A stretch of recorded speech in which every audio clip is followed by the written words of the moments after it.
예배 오신 성도님들을 예수 그리스도 이름으로 환영합니다. 이 시간 수요 예배를 하나님께 드리도록 하겠습니다. 다 같이 신앙 고백합니다.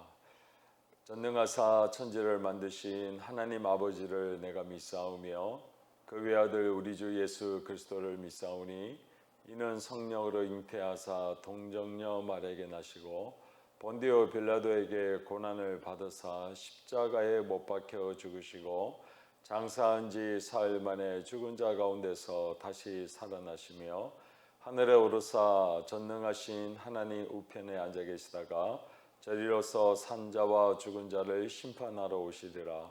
성령을 믿사오며 거룩한 공예와 성도가 서로 교통하는 것과 죄를 사하여 주시는 것과 몸이 다시 사는 것과 영원히 사는 것을 믿사옵나이다. 아멘. 찬송가 302장 되겠습니다. 302장. 내 주 하나님 넓고 큰 은혜는 저 큰 바다보다 깊다. 너고 땄주를 걸려 깊은 대로 저 한가운데 가보라. 언덕을 떠나서 창파에 배 띄워 내 주 예수 은혜의 바다로 내 맘껏 져가라. 왜 너 인생은 언제나 거기서 저 큰 바다 물결 보고 금이 모르는 깊은 바다 속을 한 번에 헤아려 안 보나. 언덕을 떠나서 창파에 배 띄워 내 주 예수 은혜의 바다로 내 맘껏 져가라. 많은 사람이 얕은 물가에서 저 큰 바다 가려다가 찰싹거리는 작은 파도 보고 마음 약하여 못 가네. 언덕을 떠나서 창파에 배 띄워 내 주 예수 은혜의 바다로 내 맘껏 져가라. 자고 가거라. 이제 곧 가거라. 저 큰 은혜 바다 향해 자고 내 너를 저 깊은 데로 가라. 망망한 바다로 언덕을 떠나서 창파에 배 띄워 내 주 예수 은혜의 바다로 내 맘껏 져가라. 아멘. 우리를 대표해서 함영섭 집사님 기도해 주시겠습니다.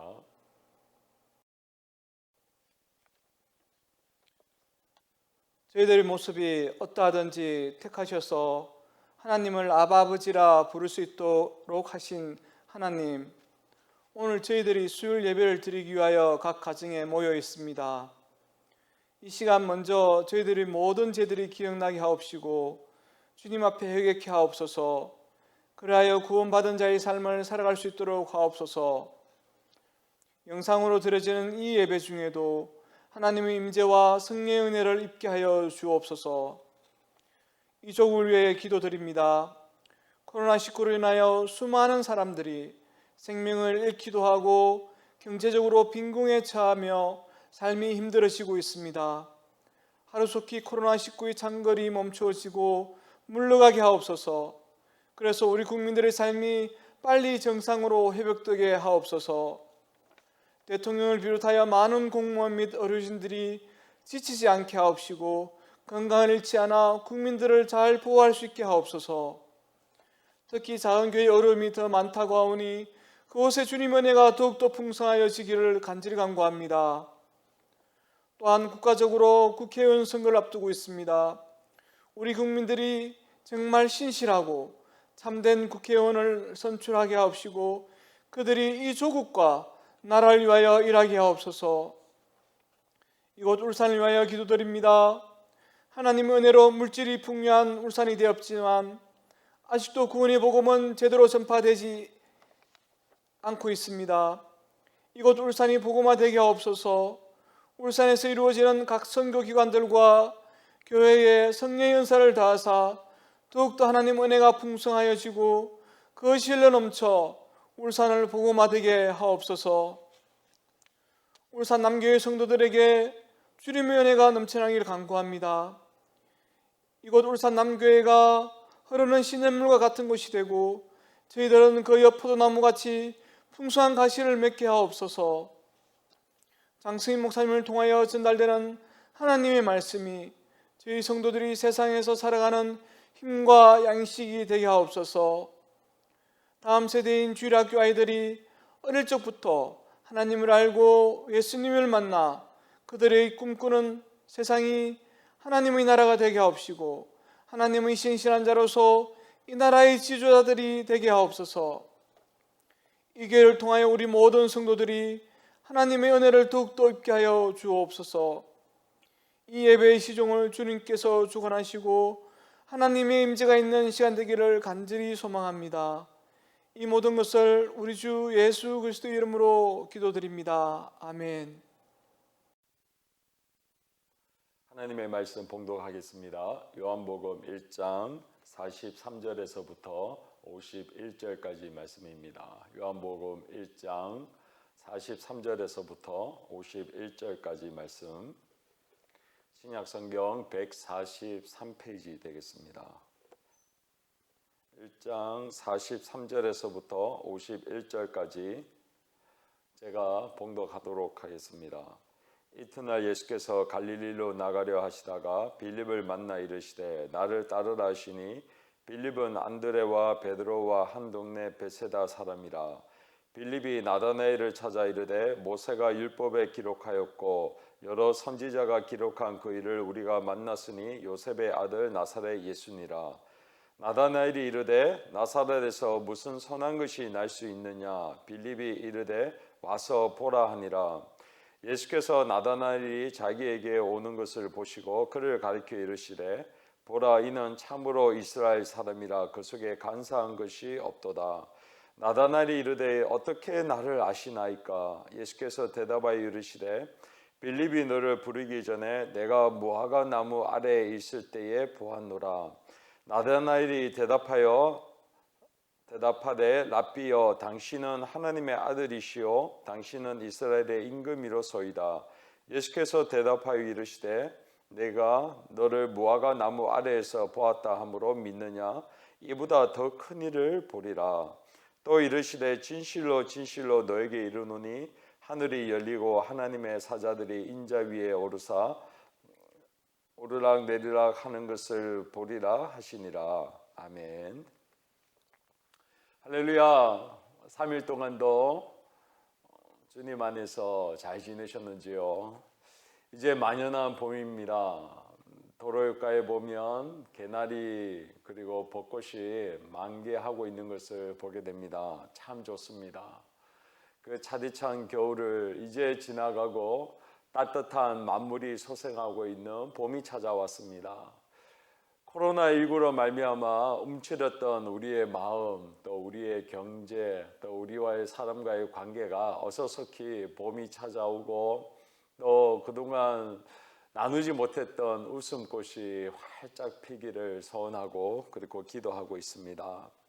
사랑하는 우리 성도님들과 가정 위에 하나님과 주 예수 그리스도의 크신 은혜와 평강 그리고 위로와 생명이 충만하시기를 다시 한번 예수 그리스도의 이름으로 축원드립니다. 주 안에서 사랑하는 성도님들, 지난 시간에 우리는 세례 요한과 안드레를 통해서 예수님이 하나님의 아들이신 것과 그리스도이신 것을 함께 나누었습니다. 사도 요한은 세례 요한의 그 증거를 두 번이나 반복해서 기록함을 통해 예수님이 하나님의 아들이신 것을 그의 삶을 통해, 그리고 수많은 이스라엘 백성들이 가장 존경하였던 세례 요한을 통하여 그분이 확실하게 하나님의 아들이신 것을 증거합니다. 그리고 또 한 사람은 시몬 베드로의 형제였던 안드레를 통하여 그가 바로 메시아, 즉 구원자 그리스도를 만나게 되었은 것을, 그 사건을 기록한 것을 통해 여전히 예수님이 우리의 구원자이신 것을, 그리스도이신 것을 그렇게 증거하였습니다. 이제 오늘은 사도 요한이 예수님이 하나님의 아들 그리스도이신 것과 그 아들이신 것을 믿음으로 영생을 얻게 하기 위하여 오늘 예수님께서 두 사람을 만난 사건을 이야기하고 있습니다. 바로 빌립과 나다나엘입니다. 빌립을 만난 예수 그리스도, 그리고 나다나엘을 만난 예수 그리스도의 사건을 통해 우리에게 두 가지를 가르쳐 주고 계십니다. 첫 번째는 복음은 예수님께서 먼저 우리에게 찾아오심으로 시작한다라는 사실입니다. 사랑하는 성도님들, 우리는 복음, 즉 예수가 그리스도이신 것을, 하나님의 아들이신 것을 아는 것, 그리고 예수가 하나님의 아들 그리스도이신 것을 믿음으로 말미암아 영생을 얻게 되는 이 복음은 우리가 그분을 먼저 찾거나 그분을 알아가는 것을 통해 알 수 있는 것이 절대로 아닙니다. 바로 예수 그리스도가, 즉 하나님의 아들이 이 땅 가운데 육신을 입고 이 세상에 오셨을 뿐만 아니라 죄인인 우리를 향하여 찾아오시고 만나주시고 알게 하시는 것을 통해 예수가 하나님의 아들 그리스도이신 것과 그 다음에 그 아들을 믿게 되는 그 복음이 우리에게 찾아오고 알게 되고 믿음으로 예수 그리스도를 믿게 된다라는 사실입니다. 빌립은 12제자입니다. 그러나 이 12제자임에도 불구하고 그는 다른 제자들이 경험했던 수많은 기적과 이적들, 그 모든 것에 관련되어 있는 사람은 사실은 아닙니다. 오늘 본문에 보면 빌립에 대해서 간략하게 설명되어 있습니다. 그의 이름은 헬라어로 필리포스라고 하는 이름입니다. 그 이름의 뜻은 말을 좋아하는 사람, 말을 타는 것을 이렇게 사랑하는 사람이다 라는 뜻입니다. 참 평범하지요. 말을 타는 사람, 말을 좋아하는 사람이라는 뜻입니다. 제 이름만 해도, 제 이름이 성인 아닙니까? 이룰 성자의 어질인자입니다. 야, 크게 이루고, 그리고 이 세상에 어질게 그렇게 살아가라라고 얘기를 합니다. 우리는 보통 이름하면 크게 짓지 않습니까? 유명한 사람들도 마찬가지고 그 이름을 위대하게, 그리고 뭔가 큰 것을 이룰 수 있도록 우리는 할 수 있으면 좋은 이름을 다 붙입니다. 근데 빌립의 이름은 말을 좋아하는 사람입니다. 너무 평범하지 않습니까? 말을 좋아한다, 말 타는 걸 좋아하는 사람이다, 그런 의미입니다. 그런데 오늘 이 평범했던 빌립에게 예수님께서 찾아오십니다. 그러면서 오늘 성경은 이렇게 소개하고 있습니다. 빌립에 대해서 44절입니다. 빌립은 안드레와 베드로와 한 동네 베세다 사람이다 라고 그의 배경을 소개하고 있습니다. 베세다는 갈릴리의 북동쪽에 있는 어촌 마을입니다.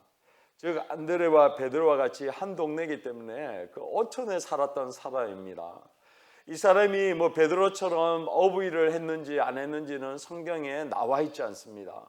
그러나 분명한 것은 어촌에 살았던 사람입니다. 우리도 마찬가지지만 사람은 태어나면 서울에 가고 말은 태어나면 제주도 가라는 말이 있듯이 사람이 당시에도 수도 서울은 예루살렘 아니겠습니까? 그래서 제일 똑똑한 사람, 그리고 배경이 좋은 사람, 가진 거 많이 있는 사람들은 다 예루살렘에 모이거나 또 그 근방에 살았던 사람들입니다. 근데 빌립은 베드로와 같이 베세다, 갈릴리의 북동쪽에 해당하는 어촌 마을의 사람이다. 그 외에는 배경이 없습니다. 성경에 보면 마태, 마가, 누가, 요한복음에도 빌립에 대한 이름은 소개되어 있지만 빌립에 관련된 기적과 이적은 별로 없습니다. 요한복음 6장에 보면 오병이어에 대한 사건을 기록하고 있는데, 그때 이제 사람들이 다 모여서 이들이 먹을 것이 없어서 힘든 가운데 있을 때 예수님께서 요한복음 6장에 보면 빌립을 시험하기 위하여 이 많은 사람을 어떻게 먹일 수 있느냐라고 하면서 질문을 던집니다. 그럴 때 했던 빌립이 이 사람들을 다 먹이려고 하면 200데나리온에 해당하는 돈이 필요합니다 라고 얘기합니다. 1데나리온은 노동자들 하루 일삭이기 때문에 200데나리온 하면 우리나라 돈으로 하루의 품삯을 지금 한 10만 원으로 잡으면 2천만 원입니다. 하나님, 여기에 있는 많은 사람들 먹이려고 하면 2천만 원에 해당하는 돈이 필요합니다. 계산이 빠른 사람이죠. 가룟 유다와 못지않게 너무나도 딱 사람을 보자마자 이 사람들이 먹일 수 있는 돈이 얼마나 필요한 것인지를 바로 나올 수 있는 아주 실제적이고 실용적인 사람입니다. 그리고 요한복음 14장에 보면 또 빌립에 관련된 한 사건이 나옵니다. 이제 예수님이 이제 내가 아버지께로 간다. 아버지로 가면 너희들을 위하여 초소를 예비하고 다 준비되면 올 것이다 라고 얘기합니다. 그때 도마가 이렇게 얘기하지요. 주께서 어디로 가시는지 알지 못하거늘 그 길을 어떻게 하십니까? 그럴 때 예수님께서 아주 유명한 말씀, 내가 곧 길이요 진리요 생명이니 나로 말미암지 않고는 아버지께로 올 자가 없느니라. 멋진 이 고백을 예수님께서 하십니다. 그러면서 나를 알았다면 아버지도 알았을 거고 이제부터 너희도 그를 알았고 또 보았느니라 하고 얘기합니다. 그럴 때 이제 드디어 오늘 본문에 나와 있는 그 빌립이 딱 이런 말을 합니다. 주여, 아버지를 우리에게 보여주시옵소서. 그리하면 족하겠나이다 라고 합니다. 그러자 예수님은 이렇게 얘기하죠. 빌립아, 내가 얼마나 오랫동안 너에게 함께 있었는데 나를 본 자는 아버지를 본 자인데 어떻게 아버지를 보여달라고 하냐. 내가 너에게 하는 말이 내 스스로 하는 것이 아니라 아버지께서 내 안에 계셔서 그의 일을 나타내서 말하는 것이다 라고 얘기합니다. 한마디로 얘기하면 꾸중을 듣고 있는 것입니다. 이게 빌립입니다. 오촌에 살고 있는 시골떼기, 그리고 그가 제자로 부르심을 받았음에도 불구하고 예수님께 칭찬을 받거나 우리들에게 저 사람처럼 믿음이 좋게 그리고 내가 따라가야겠다라고 하는 그런 모범적인 삶은 사실 성경에는 없습니다. 그런데 오늘 복음이 무엇입니까? 예수 그리스도가 어촌에 살고 있는 또 한 명의 시골떼기였던 빌립에게 지나가다가 그를 만난다라는 사실입니다. 그를 만날 뿐만 아니라 오늘 본문 43절에는 이렇게 말씀합니다. 나를 따르라 라고 말씀합니다. 저번에 제가 한번 말씀을 드렸죠. 당시의 제자들은 되기 위해서는 스승을 찾아가서 스승님, 저에게 한 수 가르쳐 주십시오. 제가 스승님의 제자가 되겠습니다 라고 얘기해서 그래서 찾아가는 문화생 중에 그 스승이 제자를 선택해서 그래서 자기 밑에서 배우도록 허락을 합니다. 그게 유대인들의 당시의 문화입니다.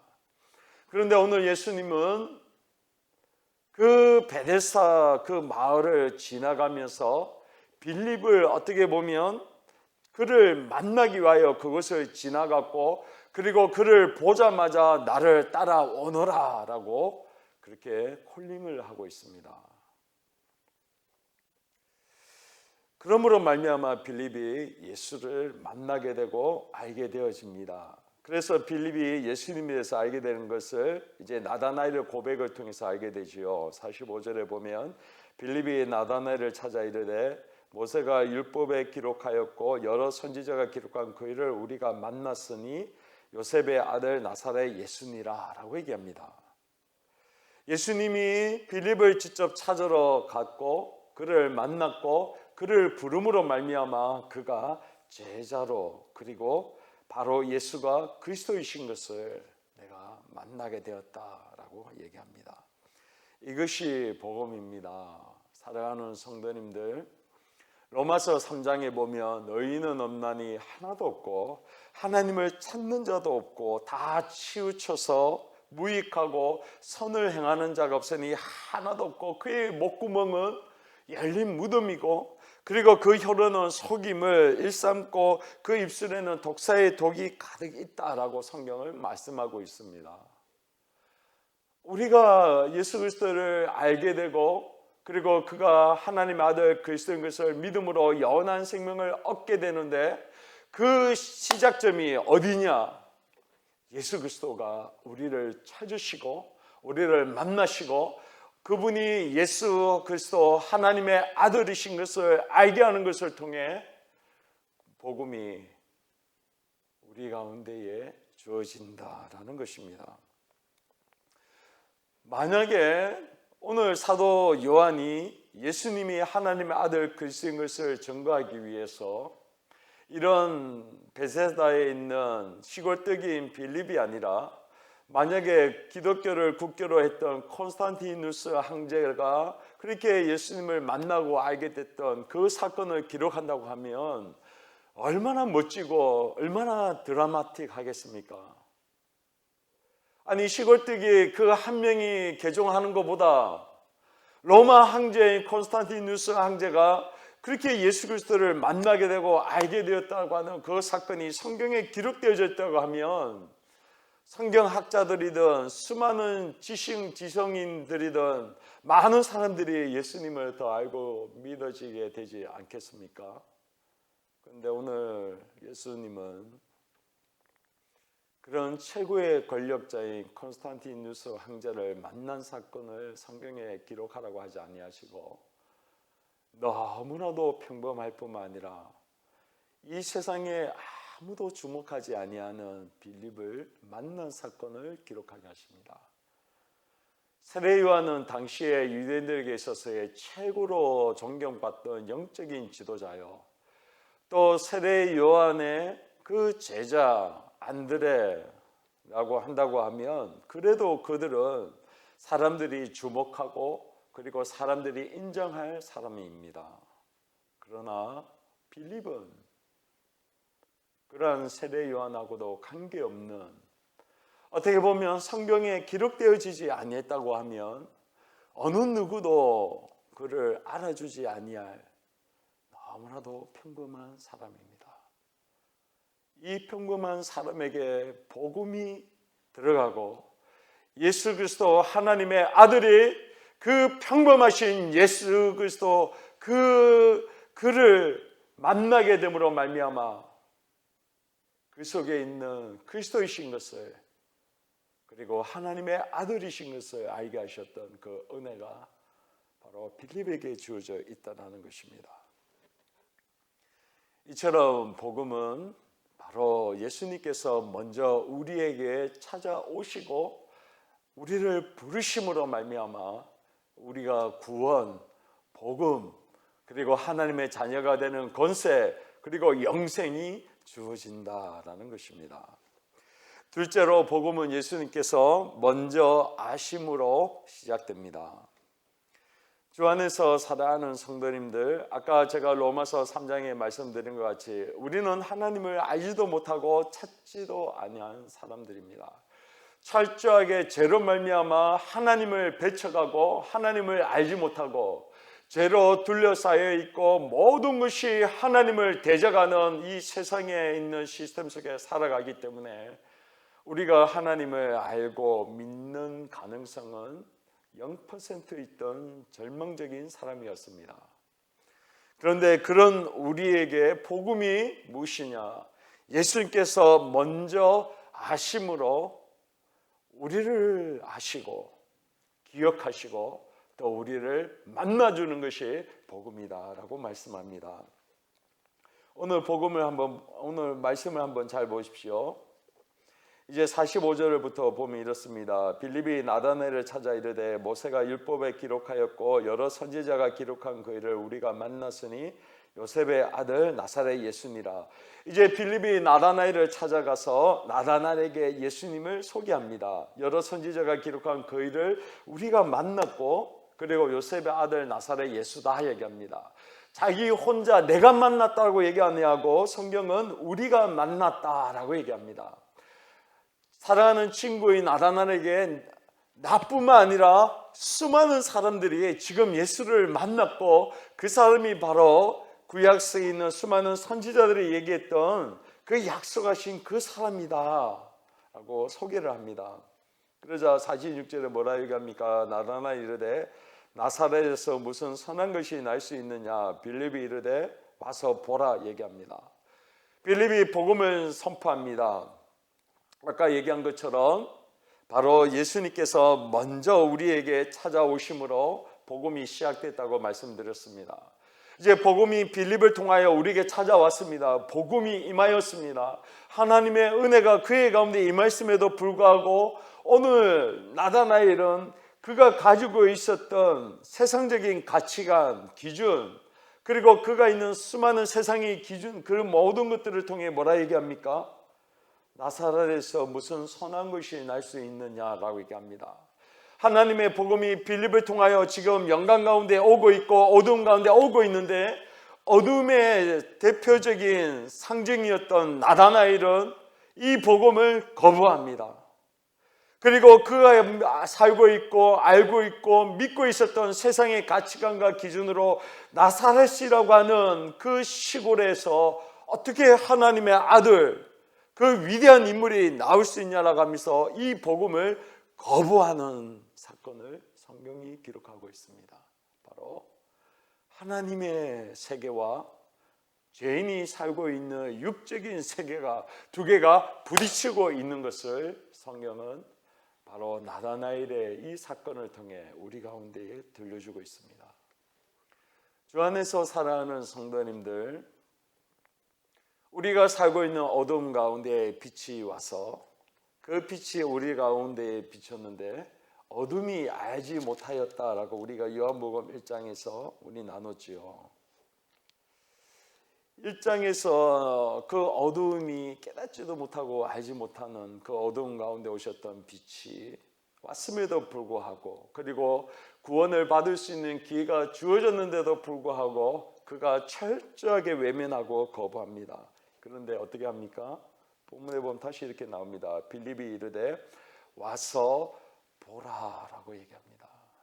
우리가 전도할 때 많이 이용하지요. 와서 봐라. 너 와서 보기만 하면 너 알 수 있다 얘기합니다. 그 이야기를 듣고 나다나엘이 이제 움직이기 시작합니다. 은혜지요. 두 번이나 그렇게 복음이 그에게 임합니다. 그리고 나다나엘이 다가오자마자 예수님께서 그의 가지고 있는 그 교만함, 높아진 빛을 철저하게 거부하는 어두움, 이 모든 것들이 오자마자 오늘 그 창조주 하나님께서 그 예수 그리스도께서 어떻게 합니까? 나다나엘을 향하여 창조 때에 사용하셨던 그 말씀, 그 능력이, 그 빛이 그의 가운데 선포되고 있는데 어떻게 얘기합니까? 자기에게 오는 것을 보시고 47절입니다. 그를 가리켜 이르시되 보라 이는 참으로 이스라엘 사람이라 그 속에 간사한 것이 없도다 라고 얘기합니다. 저 멀리서 이제 죄인이 마치 탕자처럼 오고 있는데 다가오고 있고 그것도 창조주 하나님께 다가오고 있는데 창조주이셨던 그 예수 그리스도가 그 죄인이 걸어가신 하나님 앞에 다가오는데 뭐라고 얘기합니까? 바로 내가 참으로 이스라엘 사람이라 그 속에 간사한 것이 없도다라고 먼저 그를 알아보고 먼저 그를 다 품어줍니다. 마치 누가복음 15장의 탕자가 내가 아버지께로 갈까 말까 하다가 아버지께로 가면 그래도 먹을 것이 있기 때문에 내가 가겠다라고 하면서 뭐 설교 많이 들으셨죠. 차박차박 가는데 저 멀리서 행여나 돌아올까 기다렸던 아버지가 먼저 그 아들을 발견하고 벗은 신발로 쫓아가서 그를 먼저 탁 안으면서 환영했던 그 모습. 요한복음 1장에 어느 나다나엘을 향하여 이 복음이 선포되었습니다. 예수 그리스도께서 이 엉망제약 가운데에 그의 가지고 있는 세상의 가치관과 기준으로 그저 시골에 있는 사람을 또 편견으로 또 무시함으로 어떻게 보면 빌립이 그 베세다의 사람이었기 때문에 나다나엘도 제가 볼 때는 오천에 살았던 사람일 것 같습니다. 시골입니다. 시골뜨기가 시골 사람을 또 무시합니다. 왜 제가 전에 한번 소개했듯이 미국의 흑인이 한국 사람 뭐 마스크 안 썼다고 흑인도 무시당하는데 또 흑인이 또 한국 사람을 또 무시하고 하는 것과 같이 이 세상은 그렇게 무시합니다. 시골뜨기가 또 시골을 사람을 무시하는 거죠. 그런데 오늘 그렇게 무시당하는 예수 그리스도가 저 멀리에서 오는 나다나엘을 향하여 내가 너를 아는데 너는 참으로 이스라엘 사람이라 너 속에 간사한 것이 없도다. 이 말 한마디에 그가 늘 의심을 갖고 믿음이 없는 나다나엘을 향하여 뭐 그 사람에게 뭐 대단한 거 있냐라고 하면서 그냥 친구가 하도 부탁하니까 마지못해서 그냥 따라갔던 그 사람, 내가 온 마음과 열정을 다해 내가 구원을 받기 위하여 그 길을 쫓아가도 시원찮을 판인데 높아진 편견과 교만함으로 철저하게 복음을 외면했던 이 나다나엘을 향하여 예수님이 먼저 다가가셨어. 내가 너를 알고 내가 너를 간사하지 아니하고 참 이스라엘 사람이다라고 선포해주는 이 인정, 이 축복, 주 안에서 사랑하는 성도님들, 이러한 인정과 사랑으로 나다나엘의 마음이 녹습니다. 그리고 어떻게 얘기합니까? 어떻게 나를 아십니까? 라고 얘기합니다. 그러자 예수님이 대답하시되 빌립아 너를 부르기 전에 내가 무화과 나무 아래에 있을 때에 보았노라 라고 얘기합니다. 주 안에서 살아가는 성도님들, 창조주 하나님이 나를 아신다. 솔직히 세상에 있는 다른 사람들이 내 마음과 내 사정을 얼마나 많이 알고 있습니까? 심지어 사랑하는 우리 가족도 어떻게 보면 내 옆에 있는 나와 살을 부딪히고 살고 있는 남편도 아내도 내 마음 하나 알지 못하여서 오히려 없는 것이 더 나을 정도로 내 마음을 뒤집고 내 감정을 상하게 만들고 상처를 주고 그렇게 우리는 살아가고 있지 않습니까?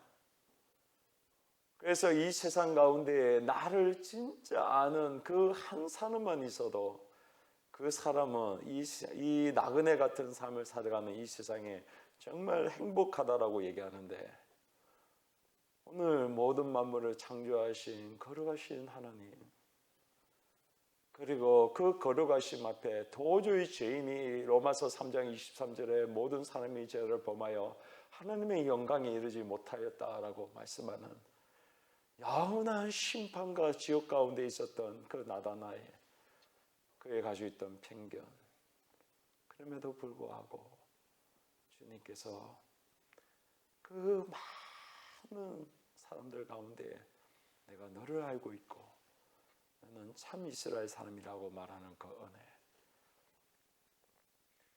은혜, 이 사실이 우리 가운데에 나다나엘뿐만 아니라 우리 자신이 믿어진다고 하면 지금과 같은 코로나19 사태로 말미암아 내가 그러한 병으로 말미암아 죽음에 대한 위협뿐만 아니라 이제는 경제적으로 너무나도 힘들고 어려워서 뭐 코로나 바이러스로 병들어 죽거나 뭐 굶어서 죽거나 이래 죽거나 저래 죽거나 다 죽을 판이라고 얘기하는 이때에, 그러나 우리는 한 번 죽을 수밖에 없는 삶이지만, 그러나 내 마음 깊은 곳에서 내 마음을 아시는 그분이 이 모든 만물을 창조하셨을 뿐만 아니라 우리를 영원한 천국과 지옥으로 그렇게 판단하시고 재판하실 분이 내가 너를 안다라고 하는 그 사실이 믿어진다고 하면, 저는 이 세상에 그 어떠한 사람보다도 가장 행복한 사람이요, 그 어떠한 환난과 어려움 가운데서도 그 속에서 오는 이길 수 있는 힘이 여기에서 올 줄로 저는 확신합니다. 사랑하는 성도님들, 우리는 이 어려운 상황 가운데 있는 이때에 우리는 방법이 참 없는 것 같습니다. 코로나19도 우리가 할 수 있는, 해결할 수 있는 방법은 아직도 없는 것 같고, 그저 마스크나 손을 씻는 것 외에는 우리가 할 수 있는 방법이 없습니다. 아무리 우리가 열심히 살려고 노력하고 장사하고 애를 써도 이 힘든 경제적인 상황을 이길 수 있는 방법과 힘이 없는 것 같습니다. 이럴 때에 다시 한번 나다나엘에게 찾아오셨던 그분, 그리고 내가 너를 안다라고 말하시는 그분이 주시는 그 은혜와 그 사랑 앞에 다시 한번 우리의 영혼이 감격하고, 나 같은 사람을 어떻게 아십니까? 라고 하는 그 사실이 너무 놀라워서 질문할 수밖에 없는 나다나엘과 같은 이러한 은혜가 우리 사랑하는 성도님들과 가정에 임하시기를 예수 그리스도의 이름으로 축원드립니다.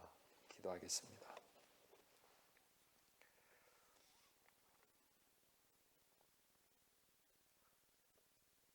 거룩하신 하나님, 감사합니다. 이 땅에 한번 태어났지만, 그래서 누구나 알 것 없이 자신의 이름을 한번 온 세상에 알리고자 얼마나 많이 공부하고 노력하고 또 돈 벌고 출세하려고 하는지 모르겠습니다. 그러나 이 세상에 하나님, 성공하는 사람들은, 그렇게 이름을 날리는 사람은 0.001%고 그 사람들이 승리자가 모든 것을 다 독식하는 이 사회 속에서 우리들은 늘 패배의식과 좌절 속에 살아갈 수밖에 없는 이 제약 많고 나그네 같은 삶을 우리는 살아가고 있습니다. 하나님, 그래야 할 때에 우리 가운데에 찾아오시고 내가 너를 안다라고 하시는 분이 모든 만물을 창조하신 예수 그리스도이신 것을 이 시간 기억하며 나아갑니다. 주의 성령께서 우리의 마음의 문을 여셔서 나를 아신다라고 말씀하시는 분이 오늘 빌립이 만났던 그 예수 그리스도가 되게 하시고, 하나님, 내가 너를 알고 있고 너는 참 이스라엘 사람이고 너 속에 간사한 것이 없다라고, 그도 동일한 죄인이요 억만 죄악으로 영원한 형벌을 받을 수밖에 없는 그 죄인을 향하여 너는 참 이스라엘 사람이다, 간사한 것이 없다라고 그렇게 인정하고 칭찬해주는 이 말이, 하나님, 이것이 하나님의 가지고 있는 거룩하심 속에는 도저히 할 수 없는 불가능을 그들에게 허락하시는 은혜가 우리 속에 있음을 기억합니다. 하나님, 우리도 이러한 은혜를 이미 우리 가운데에 지금은 은혜 받을 만한 때라고 하셨사오니 주의 성령께서 알게 하여 주시고 믿게 하여 주시고, 그런 말미암아 오늘 빌립이 감격하고 나다나엘이 감격하였던 그 은혜가 우리 가운데도 충만할 수 있도록 주의 성령께서 가르쳐 주시고 인도하여 주시옵소서. 감사합니다. 예수 그리스도의 이름으로 기도하옵나이다. 아멘. 찬송가 413장 우리 찬양을 들으신 후에 축도함으로 예배를 마치도록 하겠습니다. 내 평생에 가는 길 순탄하여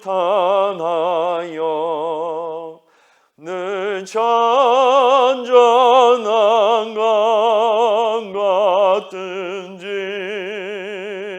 강풍 파로 무섭고 어렵든지 나의 영혼은 늘 편하다. 내 영혼 평안해. 내 영혼 평안해. 저망이는 우리를 삼키려고 이 멀리 날려와도 주 예수는 우리의 대적되니 끝낸 싸워서 이기리라. 내 영혼 평안해. 내 영혼 평안해. 내 지은 죄 정미 같더라도 주 예수께 나아내면 그 십자가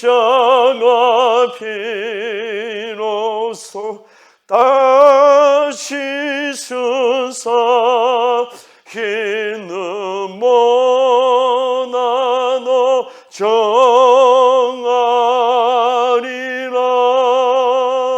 내 영혼 평안해.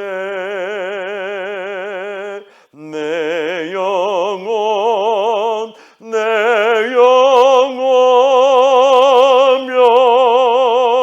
평안해. 저 공중에 구름이 일어나며 그 나팔이 울릴 때에 주 오셔서 세상을 심판해도 나의 영혼은 없으리. 내 영혼 평안해. 내 영혼 평안해. 아멘. 지금은 우리 주 예수 그리스도의 크신 은혜와 하나님 아버지의 무한하신 사랑과 성령의 위로 교통 충만 역사하심이 오늘 하나님께서 먼저 찾아오시고 하나님께서 먼저 알게 하신 그 은혜를 입게 하시는 우리 성도님들과 가정 위에 지금부터 영원토록 함께 계시기를 예수 그리스도의 이름으로 축원드리옵나이다. 아멘.